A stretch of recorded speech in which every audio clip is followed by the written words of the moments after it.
Good morning friends, আমি পুবালি। আশা করি আপনারা সবাই খুব ভালো আছেন। আমিও খুব ভালো আছি। তো দেখুন, থাম্বনেল দেখে তো আপনারা বুঝতেই পারছেন আজকে ভিডিওটা কি বিষয়ে হতে চলেছে আর কি। তো মালচিং, হ্যাঁ, মালচিং করে তো গরমকালে আমাদের গাছকে প্রোটেকশন দিতেই হয়, এটা একদমই ঠিক। কিন্তু দেখুন, এমন কিছু সেনসিটিভ গাছ থাকে যেগুলোকে কিন্তু শুধু মালচিং দিয়ে প্রোটেক্ট করা যায় না।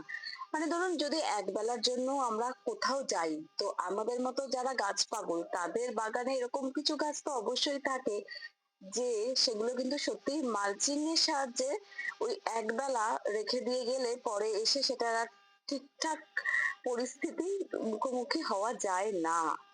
মানে কি হচ্ছে, যেমন ধরুন জামরুল গাছ, জামরুল গাছ আপনি মালচিং করবেন, অবশ্যই করতে হবে, কিন্তু তারপরেও ওর কিন্তু জলের চাহিদাটা খুব বেশি পরিমাণে থাকে। বকফুল গাছ, এদের জলের চাহিদা খুব বেশি থাকে। তো এই ধরনের গাছ বাগানে থাকলে সেক্ষেত্রে জলের একটা ব্যবস্থা কিন্তু করে যেতেই হয়। তো আজকে সেই সব নিয়েই আলোচনা করব এবং আপনাদের করেও দেখাবো যে কিভাবে অন্তত এক বেলার জন্য আমরা আমাদের বাগানকে কিছুটা হলেও প্রোটেকশন দিতে পারি। তো চলুন, দেরি না করে শুরু করা যাক। চলুন, তো প্রথমেই এই জামরুল গাছটাকে দিয়ে শুরু করা যাক।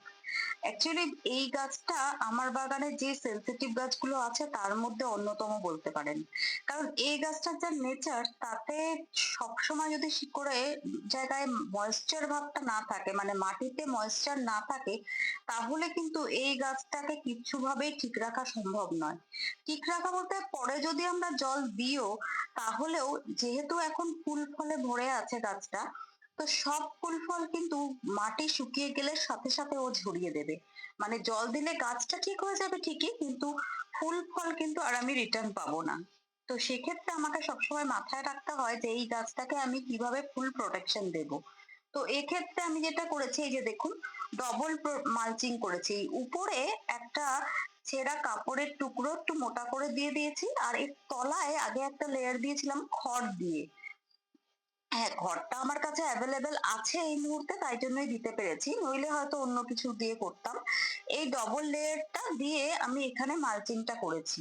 আর সাথে এই বটলটা রেখেছি, এবং এই বটলটা দেখুন একটা নব লাগানো আছে। এই নবটা অবশ্য অনলাইন থেকে আমি কিনেছিলাম আগের বছর গরমকালে, একসাথে 10টা নিয়েছিলাম। কত দাম এক্সাক্ট আমার এখন আর মনে নেই। তবে এটাই যে রাখতে হবে এমন কোনো ব্যাপার নেই, শুধু বটলটা ইউজ করেও কিন্তু এখানে জলের ব্যবস্থা করা যায়। মানে এই ধরনের জিনিস রাখার মানে হচ্ছে একটু একটু করে এখান থেকে জল পড়তে থাকবে, আর মাটিটা সবসময় ময়েশ্চার থাকবে। এই কারণেই এই ব্যবস্থাটা আমি করেছি আর কি। কারণ এই গাছগুলো এমনই সেনসিটিভ গাছ যে জল শুকিয়ে গেলে তো একদমই চলবে না, তো ওই কারণেই ওটা করা। আর এই যে এটা হচ্ছে আমার লাল বকফুল গাছ, এবং যারা আমার পুরনো বন্ধু আছেন তারা জানেন যে একদম গরমের শুরু থেকেই কিন্তু আমি এই গাছটা থেকে একটা দুটো করে ফুল পাওয়া শুরু করে দিয়েছি। তো সেক্ষেত্রে এই বকফুল গাছেরও কিন্তু প্রচন্ড জলের চাহিদা, এবং এর স্বভাব চরিত্র অনেকটাই জামরুল গাছের সাথে ম্যাচ করে। তো সেই কারণেই এই গাছটাতেও মালচিংটা খুব জরুরি। তো এখানে আমি কি করেছি, এই যে আবারই ওই শাড়ির একটা টুকরো মোটা করে কেটে নিয়েছি। এক্ষেত্রে বলি যে শাড়ি দিতে হবে এমন কোনো ব্যাপার নেই। আপনাদের বাড়িতে যে জামা কাপড় থাকে, মানে গেঞ্জি বলুন বা সালোয়ার বলুন, তবে হ্যাঁ, সবসময় মাথায় রাখতে হবে যে সুতির হয় যেন। কারণ সুতির জিনিসই তো জলটা ধরে রাখতে পারে না, সিনথেটিক জিনিস দিলে তো এই ব্যাপারটা হবে না। জল ধরে রাখার জন্যই এই জিনিসগুলো আমি ব্যবহার করি। কারণ আমাদের শহরে তো খড় বা এই জাতীয় জিনিসগুলো অ্যাভেলেবেল না। তবে হ্যাঁ, শুকনো পাতা দিয়েও মালচিং করা যায়। তবে যদি আপনার কাছে অ্যাভেলেবেল থাকে তাহলে সেটা করতে পারেন। আমার কাছে সবসময় থাকে না বলে আমি এইভাবেই করি। তো এটা দিয়ে দিলে কি হচ্ছে, এখানে জলটা তো ধরে রাখতেই পারবে, এবং সবসময় এই কাপড়ের টুকরো থাকার জন্য রোদের আলোটাও ডিরেক্ট এর শিকড়ে পড়ছে না, প্লাস একটা ময়েশ্চার ভাব কিন্তু সবসময় গাছটায় থাকছে। আবার দেখুন, এই যে এটা আবার সাদা বকফুল গাছ, এরও ঠিক একই ব্যাপার। মানে এইগুলোর ক্ষেত্রে কি হয়, এই বকফুল গাছগুলোতেও যদি জল একদম শুকিয়ে যায়, তাহলে পাতাগুলো আস্তে আস্তে আমি দেখেছি হলুদ হয়ে যায়, এবং যে ফুল বা ফুলের কুড়িগুলো থাকছে সেগুলো কিন্তু আর কোনোভাবে ম্যাচিওর করে না। গাছে থাকা অবস্থাতেই আস্তে আস্তে শুকিয়ে ঝরে যায়। তো সেই কারণে এই গাছগুলোর ক্ষেত্রে যেটা খুবই জরুরি সেটা হলো সবসময় ময়েশ্চারের ব্যাপারটা রাখা আর কি। তো এক্ষেত্রে ওই গাছটাতে যেমন আমি কাপড়ের টুকরো দিয়ে করলাম, এখানে আমি এটাকে খড় দিয়ে করছি। কারণ যেহেতু ওই যে বললাম খড়টা আমার কাছে অ্যাভেলেবেল রয়েছে এই মুহূর্তে, খুব সামান্য পরিমাণেই আছে। তবে ওই মাঝে একটা নার্সারিতে গেছিলাম, ওখানেই একজন ভদ্রলোকের কাছে দেখলাম, তো ওনাকে বলাতে উনি কিছুটা আর কি আমাকে দিয়েছিলেন। কারণ আমরা যারা শহরে থাকি এই খড় জিনিসটা কালেক্ট করতে একটু অসুবিধা হয়, অন্তত আমার তো হয়, সেই কারণেই বললাম। তো যাই হোক, তো এই জন্য এখানে কি করছি, চারদিকে মোটা করে এই খড়ের একটা লেয়ার দিয়ে দিচ্ছি। তাতে কি হবে, সূর্যের আলোটা যেমন ডিরেক্ট এর গোড়াতে পড়ছে না, সেই গোড়াটা যেমন ঠান্ডা থাকবে, আর জল দিলে কি হচ্ছে খড়টাও ভিজে ভিজে এই মাটিটাতে ময়েশ্চারের ব্যাপারটা ধরে রাখতে পারবে। তো এইভাবেও আমরা কিন্তু মালচিংটা করতে পারি। আবার দেখুন, এছাড়াও অন্যভাবেও মালচিং করা যায়। যেমন ধরুন আপনার কাছে যদি কোকোপিট অ্যাভেলেবেল থাকে, তাহলে কোকোপিট দিয়ে কিন্তু খুব ভালো মালচিং হয়। খুব একটু বেশি পরিমাণে একটা মোটা করে লেয়ার যদি এই যে এই ধরনের গাছের গোড়াতে চারিদিক দিয়ে দিয়ে দেওয়া যায়, তাহলে কোকোপিট তো আমরা জানি যে জলটা ধরে রাখার জন্যই আমরা মাটিতে কোকোপিটটা ইউজ করি। তো সেক্ষেত্রে উপর থেকে একটা লেয়ার দিয়ে দিলে সেটাও কিন্তু খুব ভালোই মালচিং এর কাজ করবে। এছাড়া কোকোপিটের বদলে আপনারা ওই যে ধানের চিটে হয় না, ধানের চিটেটা যদি অ্যাভেলেবেল থাকে বা যদি জোগাড় করতে পারেন, ওটা দিতে পারেন, বা কাঠের গুঁড়ো দিতে পারেন। এবার সেটা যেরকম যার হাতের কাছে থাকবে সেভাবে সেটা ইউজ করতে পারেন যদি চান। আর আরেকটা জিনিসও করা যায়, সেটা হচ্ছে ঘুটে।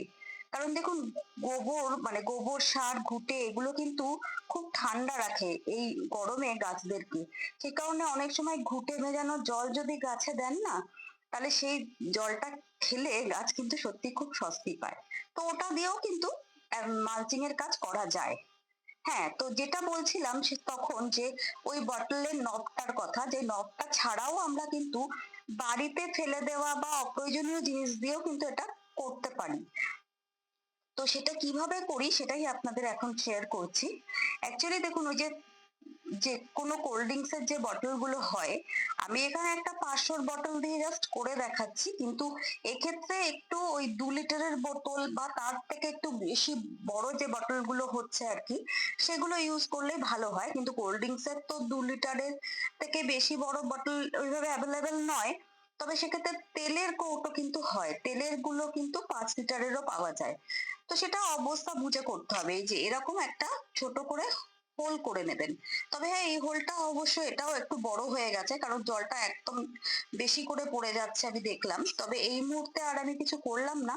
তবে এটা কি করব, পরে আমি ওখানে একটু সেলোটেপ দিয়ে দেবো, তাহলে হাফটা আটকে দিলে কি হবে, ছোট হয়ে যাবে, তো একটু একটু করে জলটা পড়তে থাকবে, এবং এই জায়গায় এই পুরো জায়গাটা ময়েশ্চারের ব্যাপারটা প্লাস জলটা দিয়ে থাকলে আমি নিশ্চিন্তে একটা বেলা কোনো জায়গায় যেতেই পারি। অ্যাকচুয়ালি এরকম ভাবে আমি কিন্তু করেছি, করিনি তা নয়। তবে হ্যাঁ, এই বোতল দিয়ে এইভাবে জলের ব্যবস্থা করে যায়নি, যেহেতু আমার কাছে ওই নবগুলো অ্যাভেলেবেল ছিল, তাই ওগুলো দিয়েই এতদিন ইউজ করতাম। কিন্তু তারপরে ভেবে দেখলাম যে এইভাবে যদি করি, তাহলে কিন্তু অনেক বড় বড় বটল আমরা রেখে গেলে আমি আরো কিছুটা নিশ্চিন্ত হতে পারবো। তো তাই জন্যই এইভাবে আমি করেছি, এবং খুব ভালোভাবেই সাকসেসফুল হয়েছি বলেই সেগুলো আপনাদের সঙ্গে আজকে শেয়ার করলাম। তো যাই হোক, এইভাবে যদি আপনারা করেন, তাহলে আমার মনে হয় এই গরমে নিশ্চিন্তে একবেলার জন্য আমরা গাছপালাকে বাড়িতে রেখে দিয়ে যেতেই পারি। আর যাই হোক, তাহলে আরেকবার একটু গাছগাছালি গুলো দেখে নিচ্ছি। আজকে প্রচুর জবা ফুল ফুটেছে আমার বাগানে, তো সেগুলো আপনাদের সাথে তো সকালে শেয়ার করা হয়নি, তাই এখন একবার একটু দেখিয়ে নিলাম আর কি। তো এবার আস্তে আস্তে বিদায় নেব। যদি আপনাদের ভিডিওটা ভালো লেগে থাকে, তাহলে অনেক অনেক ভালোবাসা দিয়ে আমার পাশে থাকবেন, আর একটু লাইক আর শেয়ার করে দেবেন। আর যারা আমার নতুন বন্ধু আছো বা আছেন, তাদেরও যদি ভালো লেগে থাকে, তাহলে প্লিজ চ্যানেলটা সাবস্ক্রাইব করে বেল আইকনটা প্রেস করে দিও। টাটা।